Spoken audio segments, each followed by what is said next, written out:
Hi guys, thank you. Welcome to Insight again. Today we have a guest here, Reverend Wilson Onuoha, my uncle, who's going to be talking to us around the leadership stroke management. My name is Reverend Wilson Onuoha, like he has rightly said.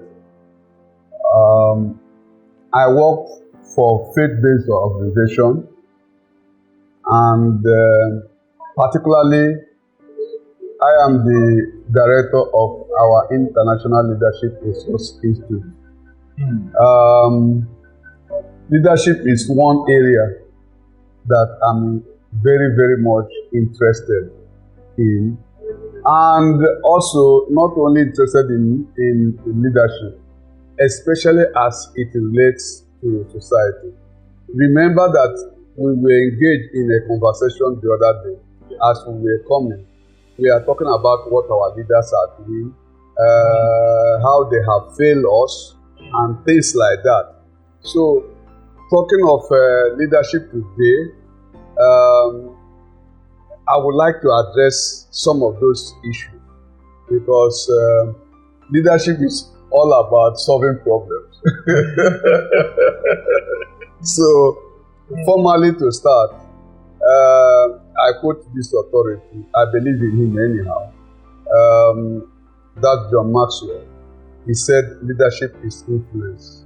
So one of the things we will be exploring is what constitutes that influence. Because people talk influence, and they don't quite understand it. And also, we'll be really looking at what leadership really means. Okay? Many people, I believe that many of our leaders are not leaders. And that is why things are the way they are. Yes. As a matter of fact, you're right. John Maxwell defined leadership as the ability to influence people. Yes. And the truth is, a lot of the leaders we have today are people who say, do as I say, not as I do. That's right. Now, they point you in a direction and say, this is what you should be doing. Basically, they are not leading by example. And a good leader is someone who's able to lead by example and influence you by their action. So having said that then, let's lay the foundation here. What is leadership in your own term?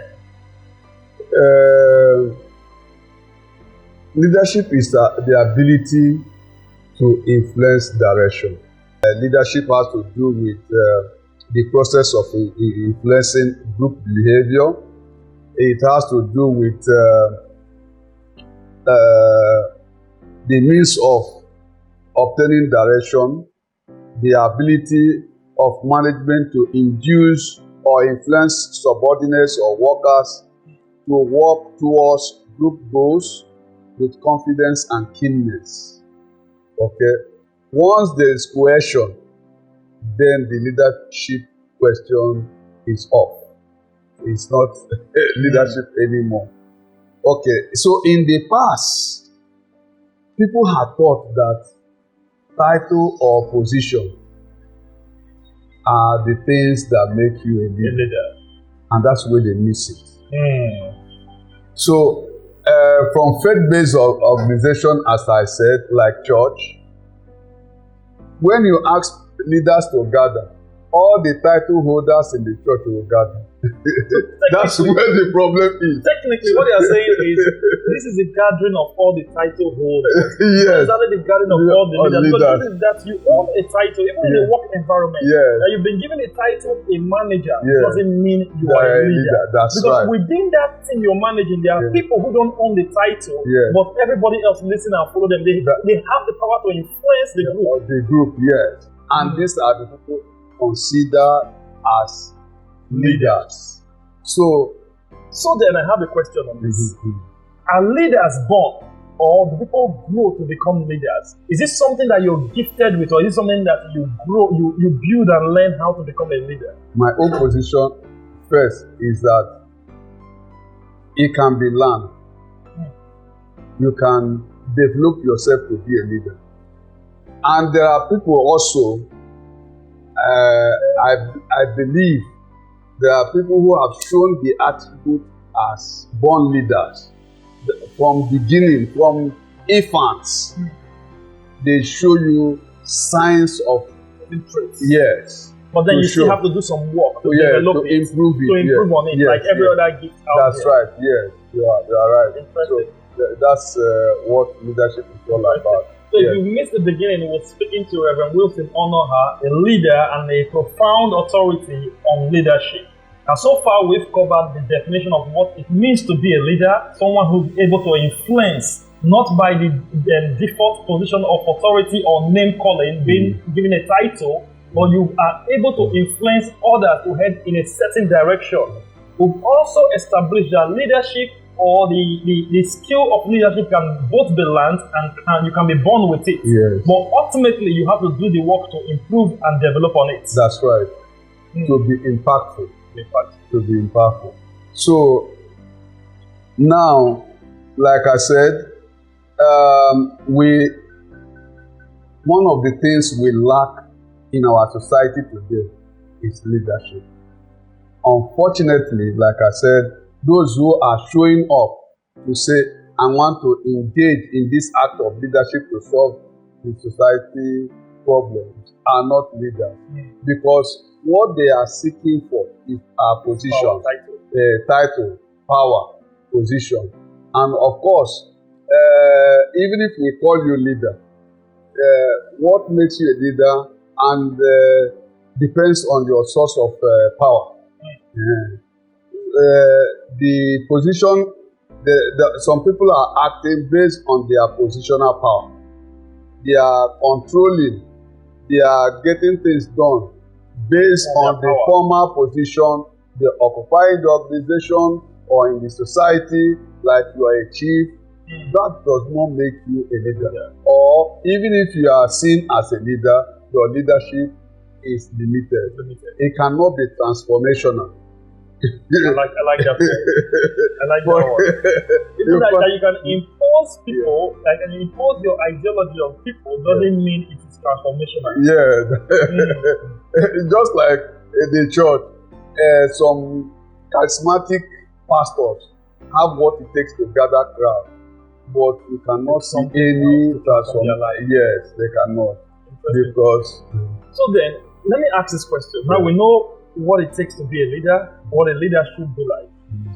And we also agree that in the society we live in today, we lack true, genuine leaders in places of authority. Because we have people who are driven by titles in some significant places. Hence why we're not seeing the result we need to be seeing. So from the perspective of us, the masses, how should we or how do we identify and select who a true leader is?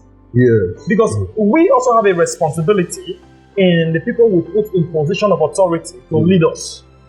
So how do we, of course, in certain cases, it's not within our power. They just tell you, here is the manager, we promoted him.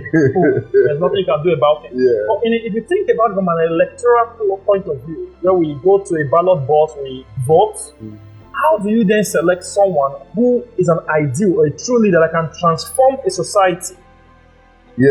Okay.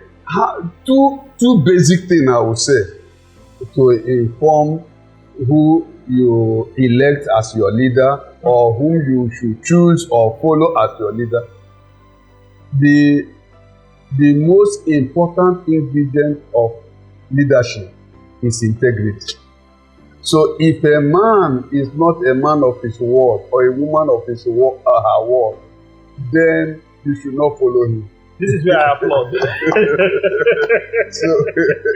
Now you see why we're doing this podcast.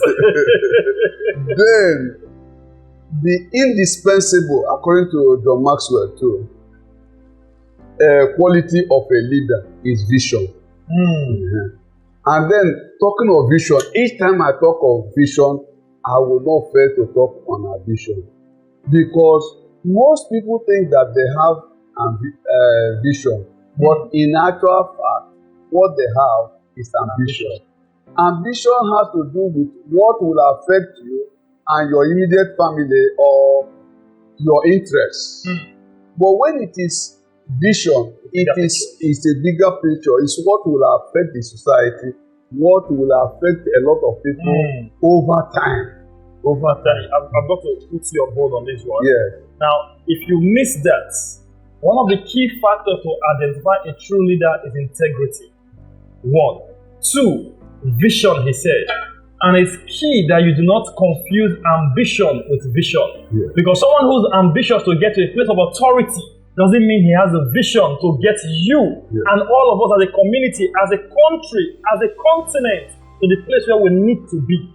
And I promise you that is the problem we're having as a continent, Africa, not just Nigeria. That's right. We have people who are ambitious in places of authority, but they lack vision. That's right. So Nigeria is over how many years old, yet it feels like we've not moved forward. And this is not just an issue with Nigeria, it's everywhere, almost everywhere in Africa. Even in our places of work, in our everyday life, we have people who are ambitious, but they lack vision. That's right. So if we have made the mistake of getting the wrong people who lacks vision, but ambitious into the right place, is there any way this can be corrected? So just say we have someone out there who's got ambition, who wants to be a leader, but they don't have that vision. What do they need to do to transform themselves into the leader they need to be, rather than the leader that is based on title? It's understanding what vision is all about. Vision, by definition, is a preferred future. So there's something you are working towards. Now, if somebody wants to be impactful, that is one of the interviews they gave to me today. They were asking of you, and I told them that you are a gift to your generation. Why? What is vision? Your vision is to transform people.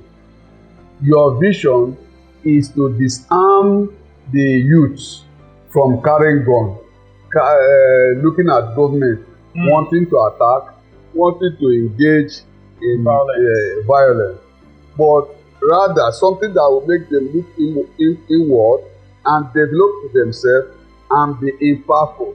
And instead of looking for who can solve problems for them, they will be solving problems for others. The whole idea is to take them somewhere within them that they cannot go by themselves and bring out something we know exists within them that they do not know is in there. Exactly. You are doing a fantastic job, and I thank God for your life. Thank you very much. So if our leaders can think and say, what if I get this position, what problem am I going to be solving? Or what problem I will set out to solve? What are those things?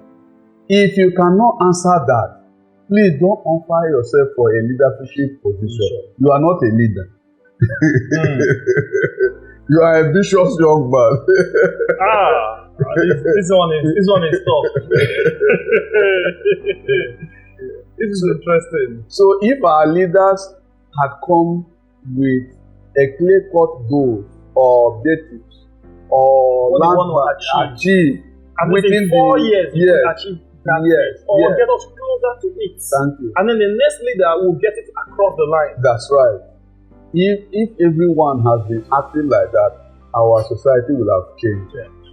So, but rather they come with the idea on how to share the national cake. So each time they are and we can see the results. We can see the results. You know, it was yesterday someone said, we are not going forward, we are not going backward. And I said, are we even going sideways? He said, no, we're not even moving. Like complete lack of movement. That's right. So I have a follow-up question there. So we know that sometimes people out of their ambition vie for leadership position. That's right. And we've talked about that from a governance point of view. Yeah. What about in a workplace where our leaders are imposed on us? Now that someone performs very well in a certain area of their job, they promote them and make them leader by title in a certain area. And in my experience, honestly speaking, I have sat down with some managers and I've said to them that you're not a great manager. You're a great teacher, you've got the skills, but you are not a great manager. How do we deal with such situations? Because I've seen companies that are doing very well go under. Things just start going wrong because they have the wrong people in the right places. That's right. How do you tackle that? The issue is that those in leadership or in management should not be carried away that because of one tiny area the person is doing well, that qualifies him for bigger responsibility. Yes. If you have made that mistake first, how to tackle that? It means you have to put that person through leadership training, serious leadership training, and to reduce the evil. Because if you are not a leader, to manage the disaster.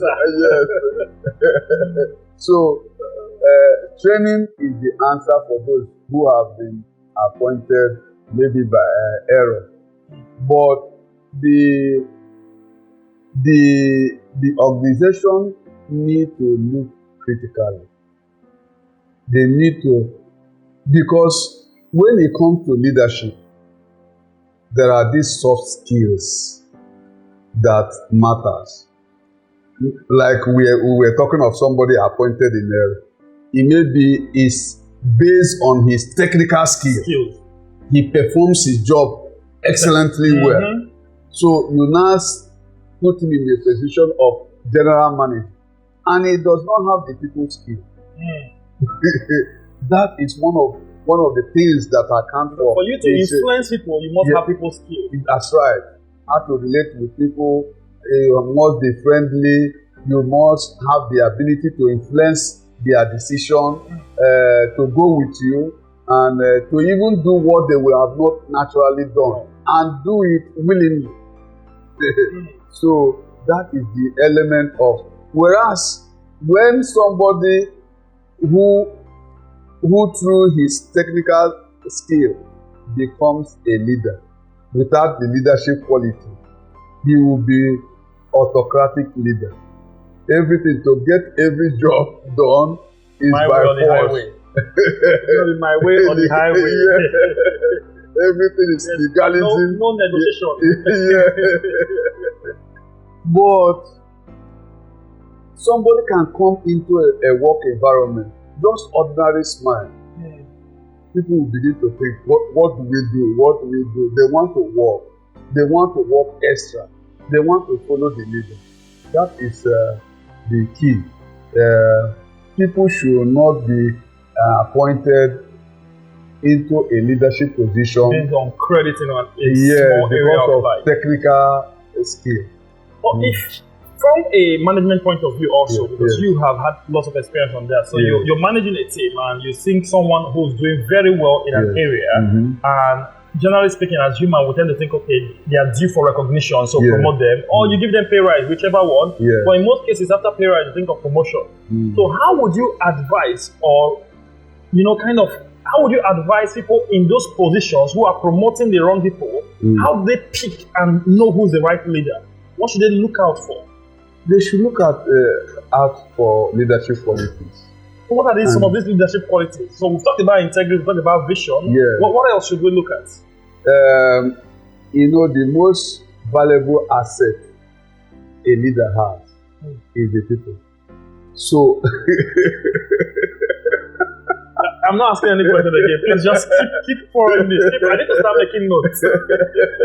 When you have the ability or interest to develop people, it means you are doing a leadership job and you are doing it properly. So my audience hears this. Could you just repeat this again? The most valuable quality of a leader is the people.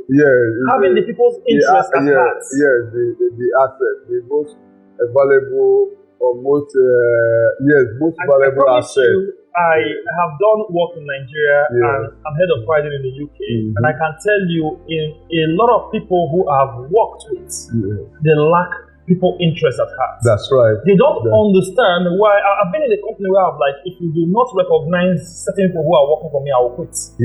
It's not because I have another job waiting for me, but because I believe this person is the right person, and I'm willing to bank my own job to support that cause. That's right. People don't understand it.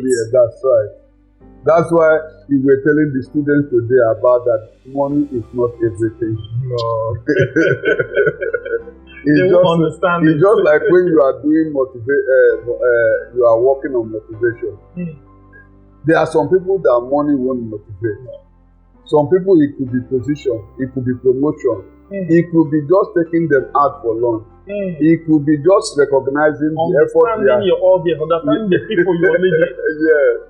So, Daddy, please, I don't want to confine you with my question. Yes. I want to just flow on this leadership thing because it feels like I'm getting loads of nuggets here. This is amazing. Please just flow with this one. So if you were to give general leadership advice to the people out there in position to make leadership decisions, what would be the sort of advice you give to them? Well, like the quickest way to gain leadership, I would like to talk on that.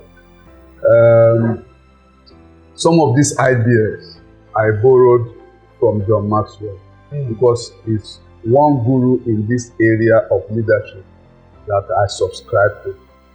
Okay? The greatest or the quickest way to gain leadership is problem solving. So, if you are not there to solve a problem, you should not be there. It's a corollary to vision. It's problem solving. So, if I am to advise, is you were talking about how do we get to know those to appoint into leadership position and listen. Now, when you find somebody is seeing a problem, you will not be thinking of solution. People are so thick at everybody can spot the problem. Yes. And yet we all still come into meetings. Yes. And you waste 30 minutes telling me the problem. Yes. The reason we are all employed is to solve this problem. Yes. So why are you telling me what is the solution? Yes.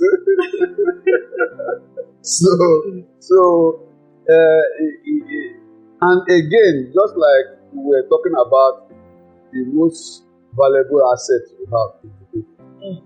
Now, and we say, what do you do with them? We say, develop them.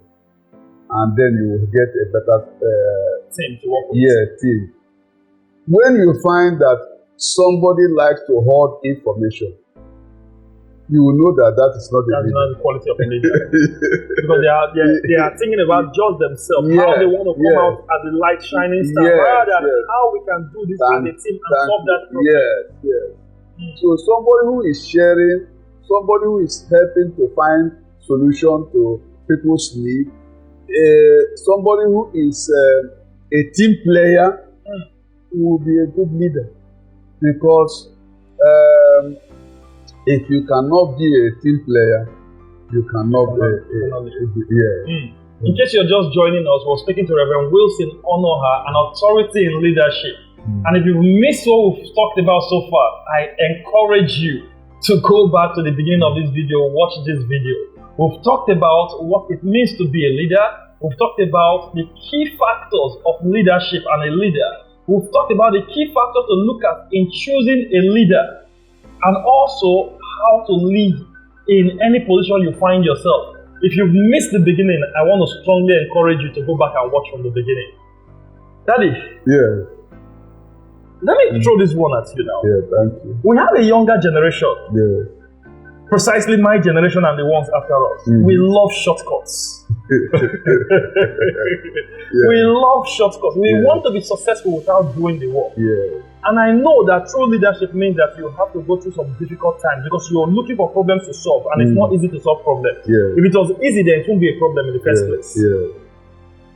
How would you deal with a younger generation who's quickly coming into the work industry with the mentality of looking for shortcuts, short fixes? They do it and they don't do it right. They just patch it and tomorrow is broken. Yeah. How would you deal with that mentality and those young people who are then going to become leaders tomorrow? Is to take out time to open the person's eye to the fact that even if you achieve what you are looking for through shortcuts, it will be short-lived. I like that one. If you achieve what you're looking for through shortcut, it will be short-lived. Remember that one. Therefore, there's a price to pay even for leadership. Okay. The most important lesson of leadership is self-development. And it's through self-development that you will not be giving into cheap way of shortcuts or cutting thinking about the corners. long term, you're thinking about the bigger picture, you're considering all of this when you're making decisions. Yes. Just check any leader or motivational speaker that is making impact, that is commanding hearing. Those people have done self-development. Invested in themselves. Yes, too much. And that's what you need. All these things are the ingredients of leadership that we should. For instance, you cannot be in an organization or you are doing a job, a whole year will pass, no additional knowledge. No growth. no growth. You have not done anything to improve yourself, and then you will soon become irrelevant. Absolutely. Irrelevant. That's very right. Like I used to tell people in my organization that it's commonly said that no one is indispensable. I said, whereas that is true, but you can be presently indispensable. Yep. You can make it so relevant that your value. Yep, absolutely. I always say, if you refuse to grow, others will outgrow you. Yeah, that's right. So I like that. And we talked about that today when we talked about if you want to live your best life, there must be growth. You must better your yesterday. That's right. Because soon, if you don't better your yesterday, you become irrelevant because people outgrow you and you become a cake. Before you know, nobody is consulting you. You just wonder, all you're saying is, back in the days, in the olden, what happened to today? Those who live in the past. Who live in the past. Good one. And let me draw you into this one, because we know leadership and management are so intertwined that sometimes it's difficult to separate. In fact, it's impossible to separate them. That's right. What's your take on management? The key elements of leadership in management has to do with direction or directing and controlling. And you see, to get a result that is worth the salt, it still boils down to vision. Before you can control people or give them direction, you must have a direction you are heading to. It is based on that direction that you can look at this person and say, we are not moving in the same direction. Okay? Because you know where you're going. Yes. And then that's where the element of controlling comes in to correct the deviation. And like I said, even in management, you can find yourself introducing the element of leadership. A short while ago, I was telling you the difference between a manager and a leader. And I said, a manager goes for efficiency. This is how the things are done. He masters it and makes sure that no mistake, everything will work according to it. But a leader can look at that thing, that we have been doing this thing over the years. What result have we gotten? And he can introduce the element of change and alter the process a little bit, and to enable him achieve effectiveness. So a leader goes beyond efficiency to produce results. So manager, and this is true because even in the work environment, you see people who say, "Oh, I have followed it by the book. I've done X, Y, Z. I've done everything I've been asked to do." Or you still don't have results here. When are you then going to apply common sense just to get the result that is required? You know, I was talking about when people say, I tried. I had a conversation with a friend where I was talking about when people say, I tried, I've done everything I could do. And I said, okay, what if, you brought your loved one to a doctor and said, my loved one is dying, and the doctor follows everything by the book and said, I have done everything I could do, I've tried, I followed it step by step, but the patient died, hence I've done my job. How would you feel about it? You still didn't produce the doctor didn't produce the results you wanted, but they did everything by the book. But they could have gone out of the book to be creative or even seek ideas from other people, like, I have this problem that needs to be solved. Because at the end of the day, we are all judged by results. Not by whether we follow the step-by-step guide, but by the results we produce. This is the element of management. But because the central point of this our discussion is leadership. And once the element of leadership comes in, the thinking out of the box comes in. So what that doctor needed to do is to think out of the box. The manager will tick all the boxes within the box and take it perfectly and like, I've done everything.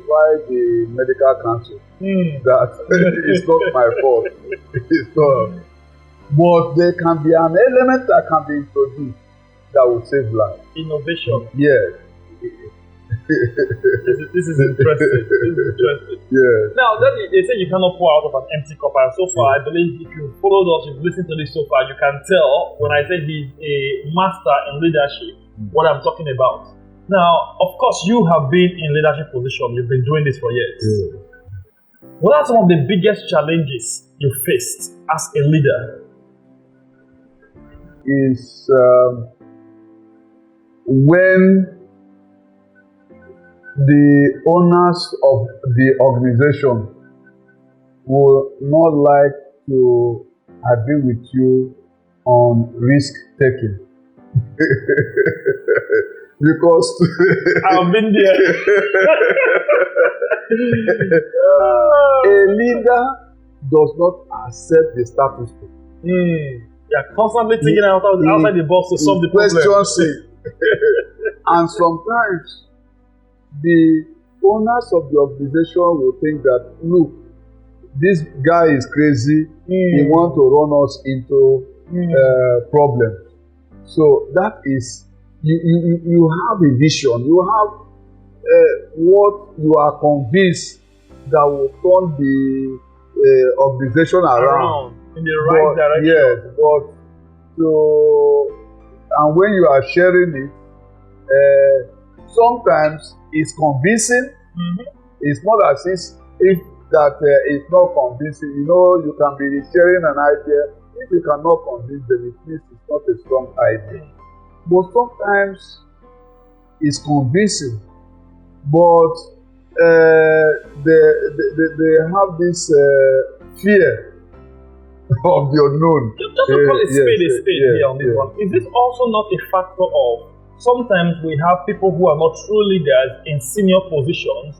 Hence, even though you as a leader have the vision, they can't see that vision. That's right. Because they are more concerned about ticking the boxes rather than turning things around. So they are sinking slowly, but they are okay because as far as they are concerned, I am still afloat. Because they are focusing on themselves rather than those who are under, who's already drowning. That's right. And thinking of the future of the society and the organization. They are short-sighted. Very short-sighted and more self-centered and short-sighted. That's right. Interesting. And for the young leaders who are like myself, who are looking to make real change out there, what would you advise us? You know, some of the challenges you face that, you know, almost made you give up. What would you advise us? So when we meet that, you know, we know how to sacrifice even more or push ourselves to get the results we're looking for. The good thing is that we are identifying some of the challenges. It means square yourself for the challenges. Go for your vision. Pay the price. And I assure you, you will take the world by storm. So, like once you have done the first thing, that is by developing yourself.